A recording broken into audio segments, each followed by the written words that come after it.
여러분 뉴스에 보셨듯이 서울 이태원 할로윈 행사 압사 사고로 151명이 사망하고 82명이 부상 입었습니다. 보도를 보신 분은 다 알겠지만 굉장히 엄청난 그런 사고입니다. 저는 그 보도를 접하면서 굉장히 무거운 마음으로 오늘 강단에 섰습니다. 먼저 기도하겠습니다. 거룩하신 하나님,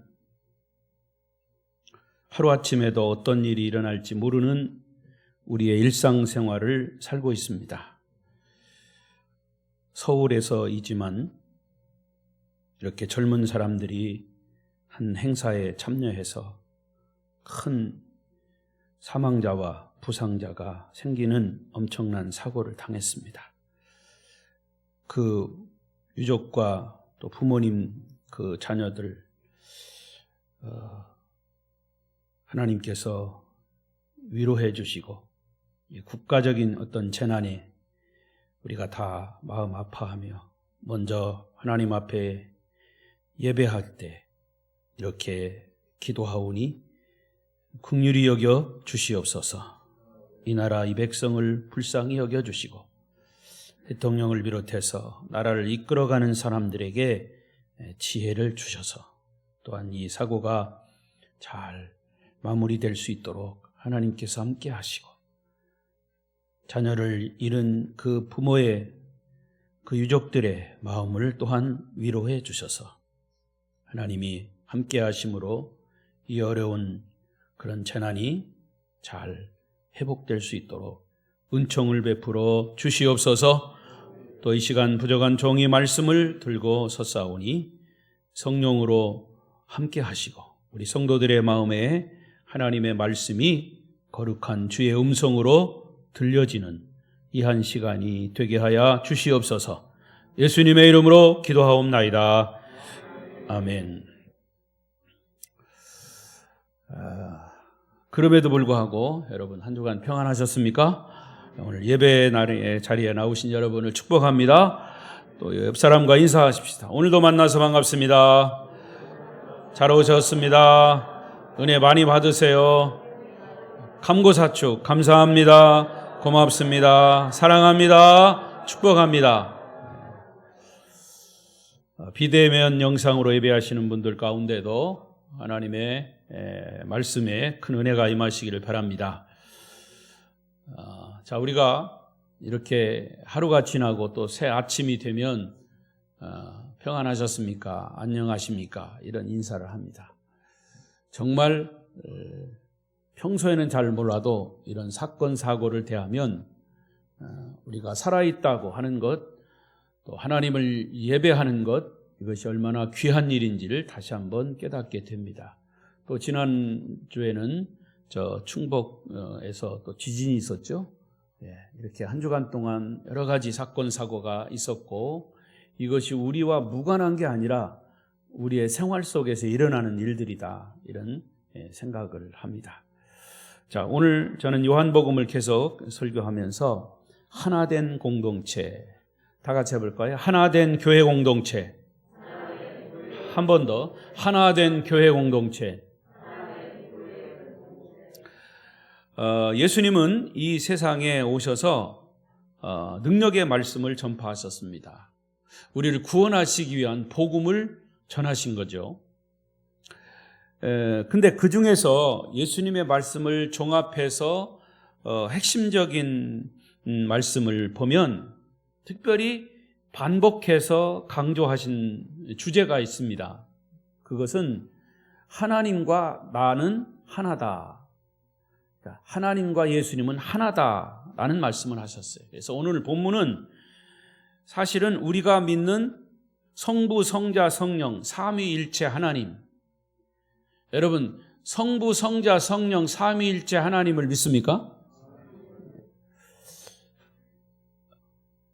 그 의미를 다 아시겠지만 사실은 우리가 믿는다고는 하지만 굉장히 우리 인간의 이해로, 인간의 지성으로 잘 깨닫고 이해하고 믿어지지 않는 부분 중에 하나가 이 삼위일체에 대한 부분입니다. 그런데 그 삼위일체 교리를 설명하는 그 근거로서 기독교 교리의 중심을 이루는 말씀이 오늘 요한복음 5장의 본문의 말씀이에요. 그래서 여러분 더욱 집중해서 들으시길 바랍니다. 예수님은 유대인들에게 이런 말씀을 하셨어요. 19절을 보십시다. 19절 시작. 그러므로 예수께서 그들에게 이르시되 내가 진실로 진실로 너희에게 이르노니 아들이 아버지께서 하시는 일을 보지 않고는 아무것도 스스로 할 수 없나니 아버지께서 행하시는 그것을 아들도 그와 같이 행하느니라.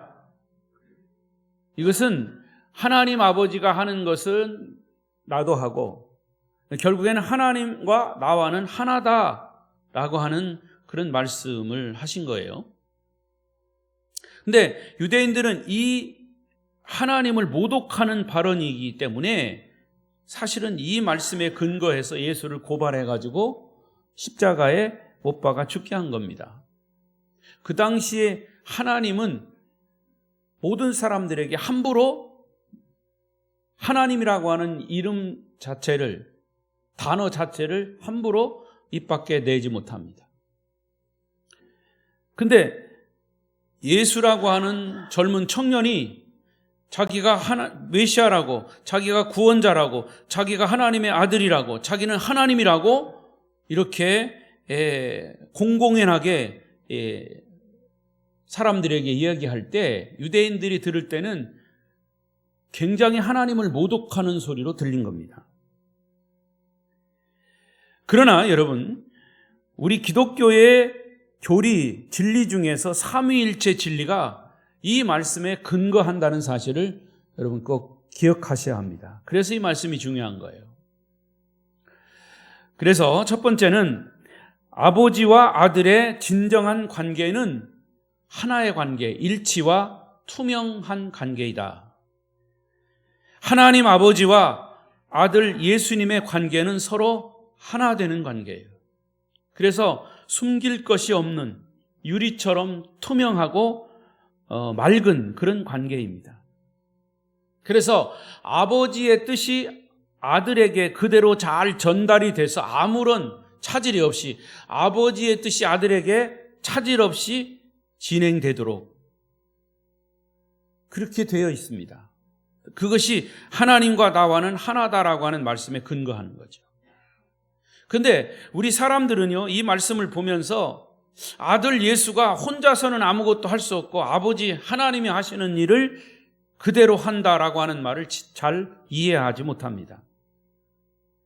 인간인 우리가 하나님 아버지와 아들 예수님과의 관계를 어떻게 다 이해할 수 있겠습니까?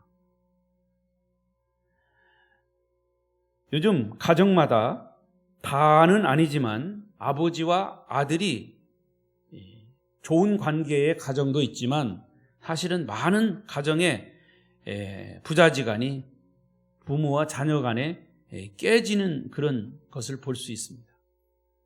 참으로 안타까운 일이.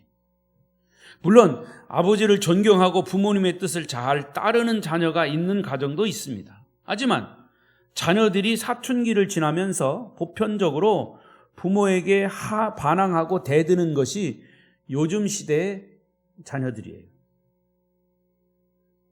저도 잠깐 이 보도를 설교하기 전에 잠깐 보니까 너무나 엄청난 사건인데 어느 부모들은 그 자녀가 거기 간다라고 했을 때 말렸다는 거예요. 가지 말라고. 그런데 갔어요. 근데 아직은 지금 신원이 밝혀지지 않았다는 겁니다. 행방불명이에요. 그러면서 안타까워하더라고요. 그런 과정을 지나면서 아버지와 아들은 서로 마음에 상처를 받는 거예요. 이것이 일반 가정의 부모와 자녀의 관계입니다. 죄를 지은 인간들의 자화상이고 가정의 모습이에요. 아버지는 아들을 이해하지 못하고 아들은 아버지의 사랑을 받아들이지 못한 채 서로 반목하면서 불행한 부자 관계로 발전하는 거예요. 특히 오늘날 부자 관계는 주로 이 돈 문제예요. 재정적인 문제의 대부분을 차지합니다. 아버지가 아들에게 학비 대주고 생활비 대주고 용돈 주고 도움을 주니까 그나마 서로 연결이 되는 거예요.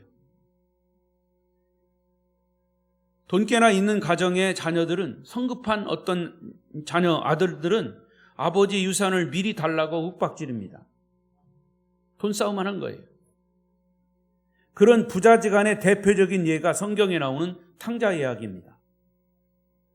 보통 유산은 아버지가 돌아가시면 자식에게 물려지는 것이 일반인데, 탕자는 생존에 계신 아버지에게 자신의 유산을 미리 달라고 졸라서 받아내더니 아주 먼 곳으로 그냥 가서 자기 마음대로 그 재산을 다 탕진해버립니다. 물론 성경은 그 아들이 집으로 돌아와서 부자지간의 화해로 결말이 나 있습니다마는, 이 덕망이 있는 아버지라고 해도 집 나간 아들 때문에 고통을 겪고 있는 것이 지금 이 시대의 가정의 자화상이라 그 말이에요. 진정한 행복은 아버지와 아들의 관계를 회복하는 일입니다. 이것을 하나님은 이 탕자의 비유를 통해서 하나님과 우리 죄인인 인간의 관계를 그렇게 표현한 것이 탕자의 비유죠.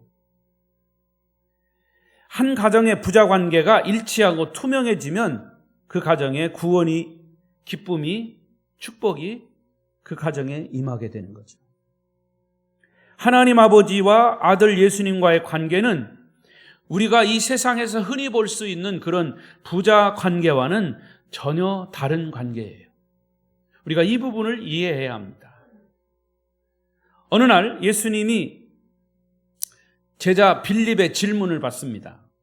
제자 빌립이 예수님에게 이런 질문을 해요. 요한복음 14장 8절. 자, 읽어보십시다. 시작. 빌립이 이르되 주여 아버지를 우리에게 보여주옵소서. 그리하면 족하겠나이다. 예수께서 이르시되 빌립아 내가 이렇게 오래 너희와 함께 있으되 네가 나를 알지 못하느냐? 나를 본 자는 아버지를 보았거늘 어찌하여 아버지를 보이라 하느냐? 내가 아버지 안에 거하고 아버지는 내 안에 계신 것을 네가 믿지 아니하느냐? 내가 너희에게 이르는 말은 스스로 하는 것이 아니라 아버지께서 내 안에 계셔서 그의 일을 하시는 것이라. 그러니까 나를 보면, 빌립아 나를 보면 하나님 아버지를 내가 볼 수 있다라고 말한 겁니다. 그러니까 아들 예수님의 말씀과 생각과 감정과 모든 행동은 하나님 아버지로부터 나온 거예요. 그러니까 예수님은 자신과 하나님의 관계를 온전한 하나의 관계로 강조하신 거예요. 자, 요한복음 14장 11절 12절 또 한번 읽어보십시다. 시작. 내가 아버지 안에 거하고 아버지께서 내 안에 계심을 믿으라. 그렇지 못하겠거든 행하는 그 일로 말미암아 나를 믿으라. 내가 진실로 진실로 너희에게 이르노니 나를 믿는 자는 내가 하는 일을 그도 할 것이요 또한 그보다 큰 일도 하리니 이는 내가 아버지께로 감이라. 예수님의 말씀 속에는 하나님 아버지의 뜻이 다 들어있어요. 따라서 우리 그리스도인들은 말이나 행동이나 생각이나 감정이 다 예수님을 닮은 삶이어야 하는 것을 또한 말씀해 주는 거예요. 자, 하나님 아버지는 예수님에게 모든 것을 다 이양했어요. 전수하셨어요. 그리고 그 예수님은 제자들에게 예수님의 모든 삶을 전수하셨어요. 그리고 제자들에게 나를 닮으라 그렇게 말씀하십니다. 여러분, 그게 예수님을 닮고 사는 것이 구원받은 삶이요 천국 백성의 삶인 겁니다. 특히 우리 인간은 언제나 반항적인 죄의 본성을 가지고 태어납니다. 그래서 이웃에게는 배타적이고 독선적인 본성이 있어요. 특히 요즘 그렇습니다. 나밖에 몰라요. 어른이고 애고 다 나밖에 몰라. 누구에게 배려할 줄 몰라요. 이게 인간의 죄성입니다. 그리고 우리 인간의 마음의 가장 본질적인 상처가 언제 오느냐? 상대방에게 거절당하는 데서 상처가 와요. 인간은 자신을 받아주지 않고 거부하는 상대방에게 분노와 미움의 마음을 갖게 됩니다. 그러나 예수님은 주변의 많은 사람들, 자기를 반대하는 사람들까지도 다 받아주셨습니다. 그래서 예수님을 만나는 사람마다 변화가 일어나는 거예요. 선한 영향력, 복음의 영향력을 끼쳤기 때문이죠. 여러분, 예수 믿는다는 것은 다른 거 아니에요. 내가 예수를 마음속에 영접하고 예수님이 내 삶의 주인 된 삶을 살면 나는 다른 사람에게 선한 영향력을 끼칠 수밖에 없어요. 내가 막 이렇게 무엇을 열심히 하려고 해서가 아니라 내가 예수 안에 있으면 자연히 나를 통해서 다른 사람이 좋은 영향을 받게 되는 것입니다. 제가 말씀드리는 것처럼 여러분 예수 믿는 사람을 통해서 여러분 주위의 사람이 선한 영향력을 받는 피스메이커가 되시길 바랍니다. 똑같은 예수 믿는 사람도 어떤 사람은 평소에는 그 그룹이 조용히 있다가 그 사람만 들어가면 괜히 시끄러워져. 트러블 메이커예요. 평소에 시끄러운 단체라도 그 사람이 들어가면 평화로워져. 피스메이커예요. 이게 그리스도인의 선한 영향력인 겁니다. 여러분도 주변 사람들에게 선한 영향력을 끼치시기를 바랍니다. 아멘 소리가 왜 쫙 줄어들었지? 예수님은 하나님과 하나 되기 위한 기도를 드렸어요. 자, 얼마나 예수님은 육신을 입고 이 땅에 오신 하나님이시지만 인간의 모든 감정을 다 가지고 계셨어요. 그래서 자기를 도전하고 자기를 박해하는 사람들에게 그 미움의 감정이 일어나는 것은 사실이에요. 그러나 주님은 끊임없이 기도하셨어요. 자, 17장, 요한복음 17장 21절, 22절 예수님께서 중보 기도한 그 기도의 내용이에요. 시작. 아버지여. 다시 큰 소리로 시작. 아버지여.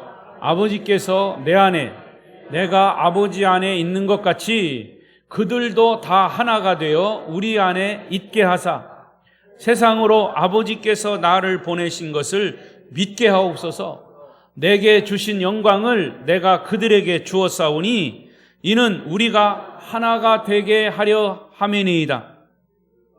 이는 우리가 하나가 된 것 같이 그들도 하나가 되게 하려 함이니라. 여러분이 정신 차리고 있는지 이 마지막 부분 한 번 더 읽어보세요. 시작. 이는 우리가 하나가 된 것 같이 그들도 하나가 되게 하려 함이니라. 예수님은 하나님 아버지와 하나됨을 강조하는 그런 기도를 자주 드렸습니다. 이런 의미에서 교회 공동체는 하나님의 뜻에 따라서 목회를 하는 목회자와 거기에 속한 성도와의 관계가 하나 돼야 함을 강조하는 거예요. 그래서 교회는 하나 된 공동체입니다. 복음으로 하나 된 공동체. 시작. 그 교회예요. 교회는 같은 꿈을 꾸고 한 가지 생각으로 같은 행동을 해야 하는 것이 교회입니다. 100명이 모여 한 마음을 이룬다면 10,000명이 가진 힘과 같은 것이 되고 10,000명이 모여 한 마음을 이룬다면 하나가 되는 힘이 있는 겁니다.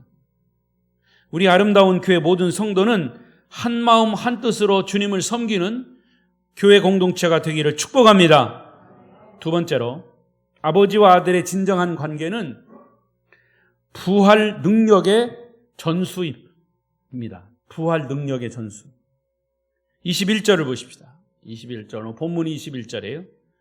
시작. 아버지께서 죽은 자들을 일으켜 살리심같이 아들도 자기가 원하는 자들을 살리시느니라. 왜 안 읽은 사람은 왜 안 읽는 거예요? 다 같이 읽으세요. 한 번 더. 시작. 아버지께서 죽은 자들을 일으켜 살리심같이 아들도 자기가 원하는 자들을 살리는 거예요. 이거는 하나님의 매우 독특한 성품이에요. 독생자 예수님을 이 땅에 보내신 하나님의 역할을 아들에게 그대로 전수한 겁니다. 하나님의 역할을 아들에게 전수한 건 이게 부활의 능력이에요. 인간에게서는 아들이 성장해서 아버지의 과업을 물려받고 아버지의 역할을 할 수도 있어도 아버지는 쉽게 아들에게 잘 물려주지 않아요. 그게 인간 세계의 욕심입니다. 이해가 될는지 모르겠습니다만 지난주 여러분도 뉴스에 보셨지만 우리나라 재계의 톱을 유지하고 있는 삼성그룹의 총수가 바뀌었습니다. 회장인 아버지가 고인이 된 지 2년 됐어요. 그런데 그 아들 이재용 씨는 계속 부회장으로 있었죠. 근데 이번에 회장으로 취임을 했어요. 그 사정을 우리는 알 수 없지만은 회장이 죽었는데도 2년 후에야 아들에게 회장직이 물려진 거예요. 가정에 며느리가 들어오면 곳간 열쇠를 며느리에게 물려주는 것이 순서라면 순서인데 시어머니는 끝까지 곳간 열쇠를 틀어지고 물려주지 않습니다. 영향력을 행사하다 보니까 나중에는 갈등이 생기는 거예요. 이런 일들은 인간이 모여있는 어느 단체든지 생기는 문제예요. 하지만 하나님과 예수님의 관계는 전혀 우리의 세계와는 달라요. 하나님은 원래 부활이십니다. 죽은 자를 살리시고 없는 것을 있게 하시는 분이시에요. 자, 로마서 4장 17절을 보십시다. 시작. 기록된 바 내가 너를 많은 민족의 조상으로 세웠다 하심과 같으니 그가 믿은 바 하나님은 죽은 자를 살리시며 없는 것을 있는 것으로 부르시는 이시니라. 할렐루야.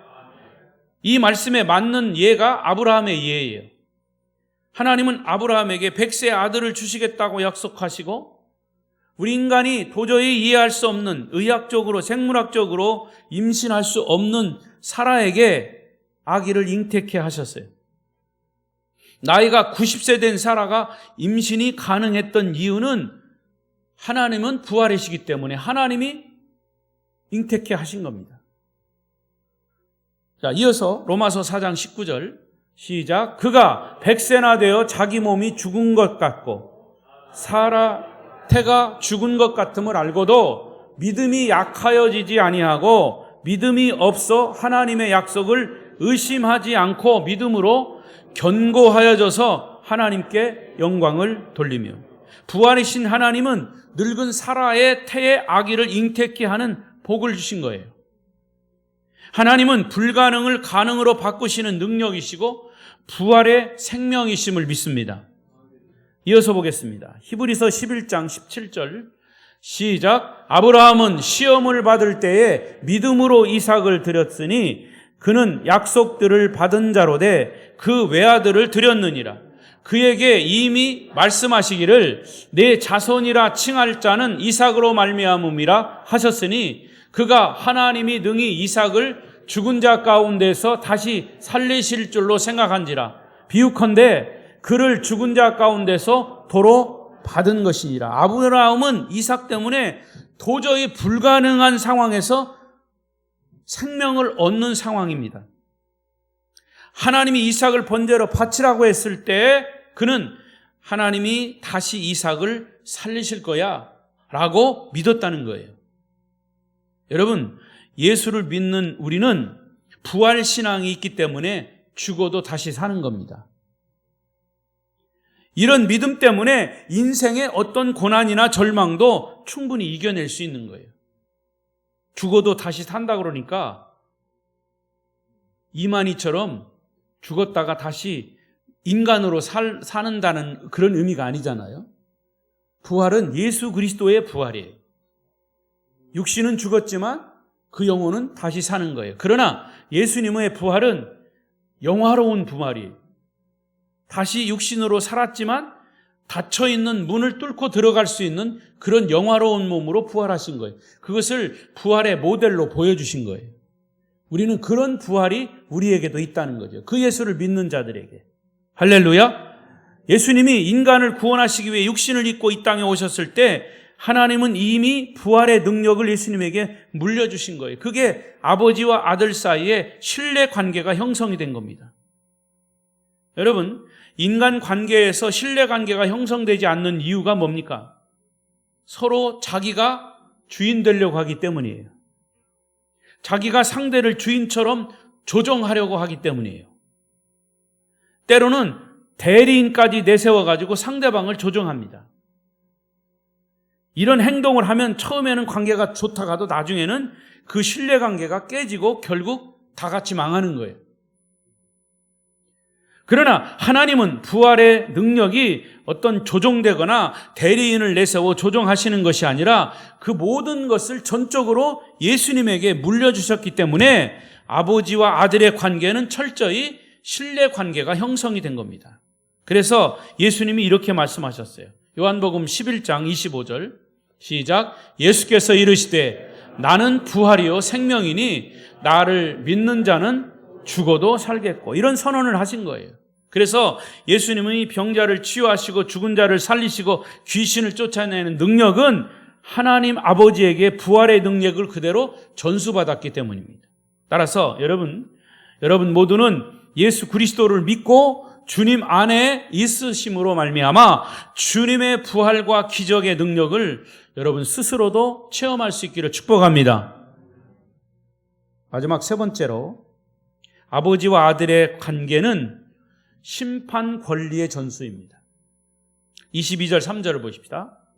시작. 아버지께서 아무도 심판하지 아니하시고 심판을 다 아들에게 맡기셨으니 이는 모든 사람으로 아버지를 공경하는 것 같이 아들을 공경하게 하려 하심이라. 아들을 공경하지 아니하는 자는 그를 보내신 아버지도 공경하지 아니하느니라. 하나님 아버지는 아들 예수님에게 세상을 심판하는 권세까지 물려주셨어요. 여러분 아시는 대로 구약의 하나님은 심판하실 때 무섭게 하셨습니다. 죄와 불의, 불순종을 아주 강하게 심판하셨어요. 바벨탑 사건의 심판이 아시죠? 인간의 모든 소통을 다, 언어를 다 무너지게 했습니다. 아예 소통을 못하게 언어를 다 바꿔버렸어요. 하나님과 인간, 인간과 인간. 이게 바벨탑 사건이에요. 바벨탑 사건이 뭡니까? 하나님처럼 되려고 탑을 쌓아 올라갔던 거죠. 하나님께 도전했던 것. 그랬을 때 인간의 모든 언어를 다 해쳤습니다. 또한 소돔과 고모라 성의 멸망, 하나님이 무섭게 심판해요. 유황불을 내려서 그 소돔과 고모라 성이 다 망하게 했습니다. 이게 구약의 하나님의 심판이에요. 이스라엘 백성들이 불순종했을 때 징계를 내리시고 죽음을 허락하시고 이웃나라의 포로로 잡혀가는 무서운 심판을 내리셨어요. 때로는 이스라엘 백성들을 괴롭히는 그 주변에 이 애굽이라든가 아시리아, 바벨론, 페르시아, 로마까지 하나님은 하루아침에 다 손바닥 뒤집듯이 멸망시켰습니다. 이게 구약의 하나님의 심판이에요. 하나님이 직접 나라나 백성들을 심판하시는데, 그런데 신약에는 예수님이 독생자로 이 땅에 오심으로 인해서 하나님은 그 심판하시는 것을 아들에게 물려주셨죠. 그런데 그 아들의 심판은 구약의 심판과는 달라요. 어떻게 심판하십니까? 예수님의 심판의 기준은 누구든지 예수를 구세주로 믿는 자는 구원을 받지만 그 아들을 믿지 않는 자는 영원한 심판을 받는다고 심판의 기준이 달라진 거예요. 그래서 우리가 잘 아는 요한복음 3장 16절에 예수님의 심판의 기준이 나와요. 시작. 하나님이 세상을 이처럼 사랑하사 독생자를 주셨으니 이는 그를 믿는 자마다 멸망하지 않고 영생을 얻게 하려 하심이라. 아버지 하나님이 행하는 심판의 권능을 아들 예수님이 위임받으신 거예요. 그래서 성경을 자세히 보시면 구약의 하나님의 심판은 굉장히 물리적인 심판이에요. 유황불이 떨어지고 나라가 망하고 사람이 독사에 물려 죽고 막 이런 물리적인 심판이라면 신약의 예수님의 심판은 구원론적인 심판이에요. 어떻게 하든지 그를 구원하려고 하는. 그래서 오늘 본문의 24절에 너무나 유명한 말씀 읽어보겠습니다. 시작. 내가 진실로 진실로 너희에게 이르노니 내 말을 듣고 또 나 보내신 이를 믿는 자는 영생을 얻었고 심판에 이르지 아니하나니 사망에서 생명으로 옮겼느니라. 할렐루야.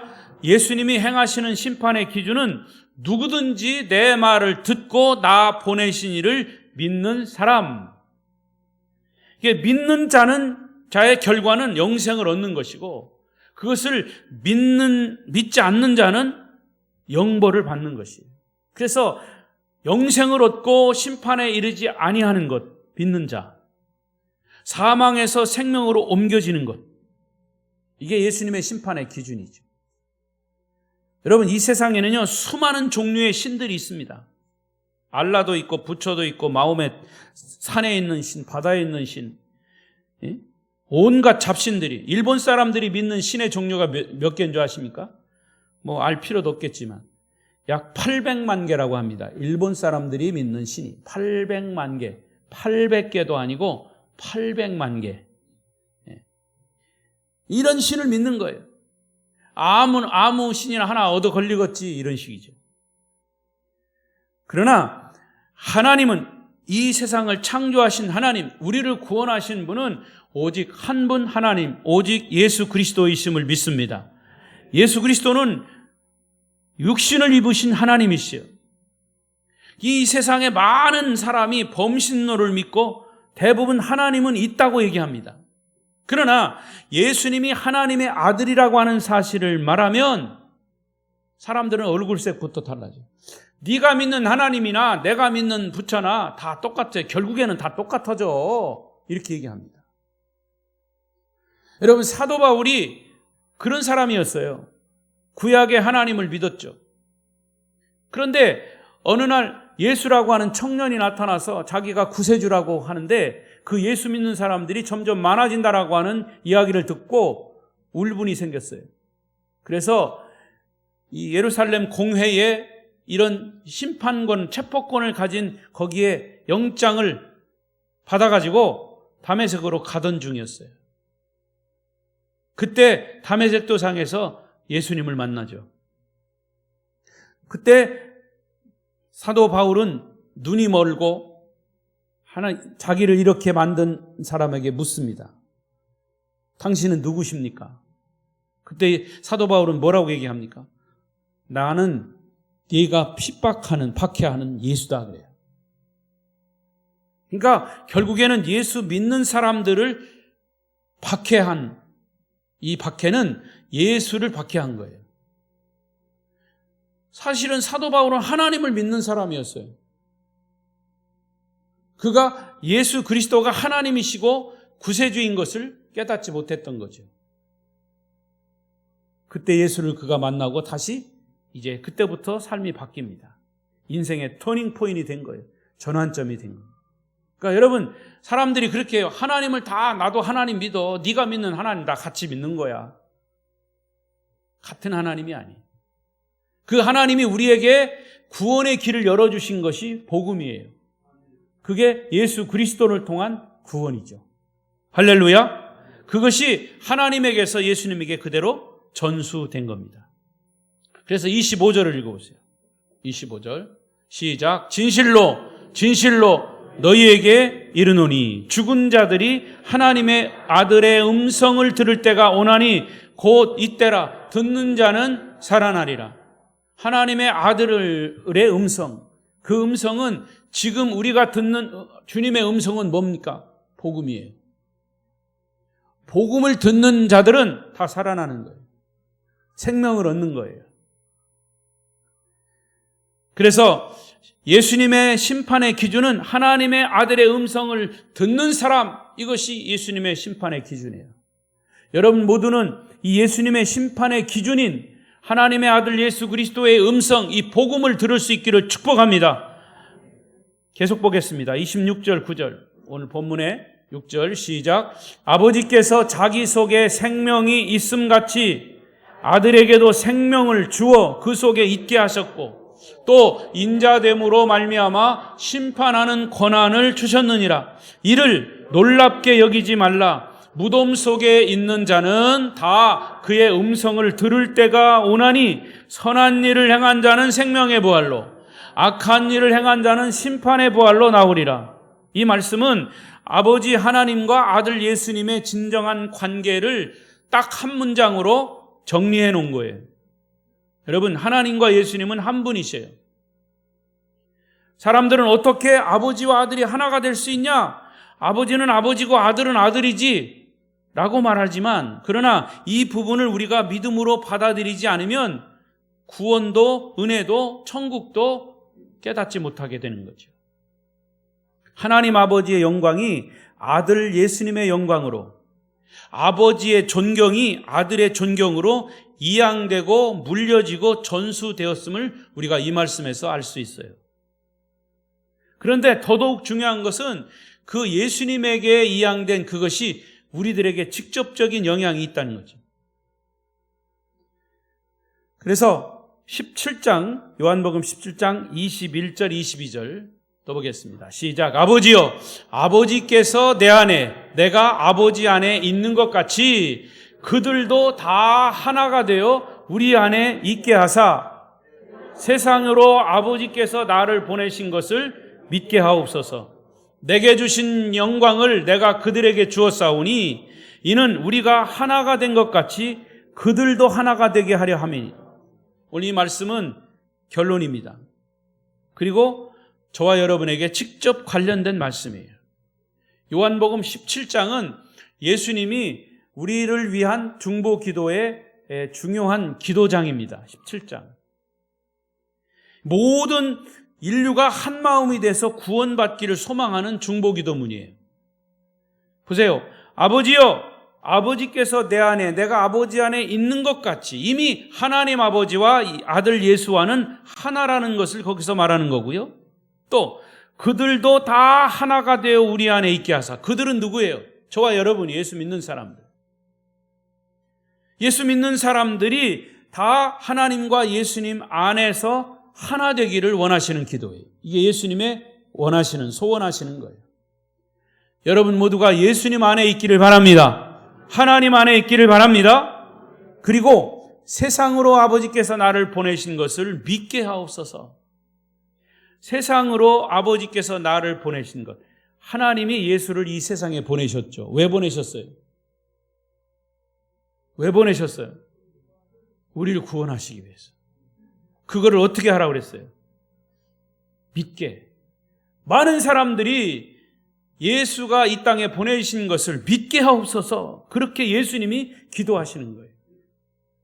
그러니까 예수님의 이 기도가 얼마나 절박한지 이렇게 문장으로 사도 요한이 한 문장으로 요한복음 17장 문장으로 기록한 거예요. 이게 예수님이 이런 소원을 가지고 기도했다. 예수님이 하나님께 기도한 것, 여러분 얼마나 중요하면 그 기도를 하셨겠어요. 내가 사업을 하는데 하나님 나 부자 되게 그런 기도해 주시지 예수님이. 그랬으면 얼마나 좋을까. 그러나 그거보다도 더 중요한 것이 우리 모두 한 사람 한 사람이 예수님 통해서 구원받고 하나님께 영광이 되기 위한 그 기도가 중요하기 때문에 이렇게 기도하신 거예요. 하나님과 예수님이 하나 된 것 같이 예수 믿는 사람도 하나 되기를 소망하시는 그 기도가 주님의 기도입니다. 그렇다면 오늘 설교의 결론은 우리 아름다운 교회 성도들의 삶의 모습이 다 다르다 할지라도 예수님의 생각, 예수님의 감정, 예수님의 소망, 예수님의 꿈이 저와 여러분의 것이 되어야 할 것입니다. 하나님과 예수님이 아버지와 아들의 진정한 관계로 하나 된 것 같이 우리 아름다운 교회 성도들도 한 마음 한 뜻으로 주님을 섬길 때 그 기쁨, 그 감동, 그 축복은 어떤 고난과 역경도 넉넉히 이기는 능력이 되고 힘이 될 것입니다. 예수님을 구세주로 믿는 믿음으로 주님 오시는 그날까지 한 마음으로 주님을 섬기는 저와 여러분 우리 아름다운 교회 성도들 되시기를 축복합니다. 축복합니다. 기도하겠습니다.